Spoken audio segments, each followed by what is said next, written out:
না তোমার তো অনেক কিছু কিনে দিলাম মার্কেটে, আর কিন্তু তোমার লাগবে না। না না, আর কিছুই লাগবে না।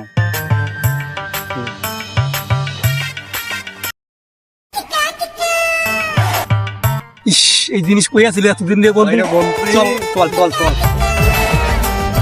ও কন্যা সুন্দরী, দেখাস কিসের বাহাদুরি, বিয়াও করি তোকে এবার মুহিয়াও দাই মোর বাড়ি, আর বিয়াও করি তোকে এবার মুহিয়াও দাই মোর বাড়ি। বাবা, হ্যাঁ পিছনে দেখো বকাটি ছেলেরা পিছন দিতে আছে।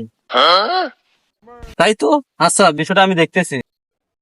এই ছেলে, তোমার কি সমস্যা? কি আছে চাচা? আমরা তো রাস্তা দিয়ে যাচ্ছি, আমাদের গাড়ি তেল শেষ হয়ে গেছে তো, তাই আমরা হেঁটে যাচ্ছি। কোনো সমস্যা? তোমার তো বকাটি ছেলে, আমার মেয়ের পিছে পিছে আসতেছো, ডিস্টার্ব করতেছো, এটা কি? চাচা, আপনি যেটা ভাবতেছেন সেই হিসেবে মনে হয় আপনার মেয়ের আপনি বিয়ে দিবেনই না।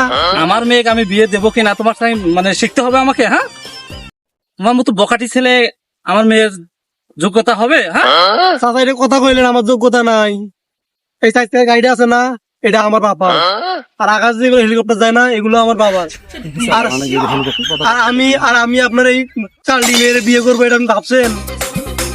হ্যাঁ বন্ধু, চল তো। গাড়িতে তেল নাই, ঠেল ঠেল ঠেল। তোর বাপের 100 বিঘে সম্পত্তি আছে, গাড়ি আছে, দেখি মোর বাড়ি তুই বিয়ে দেওয়া নাকবে। হ্যাঁ, বিয়ে দেওয়া নাকবে। এ মা আয় তো, আয় তাতে আয়।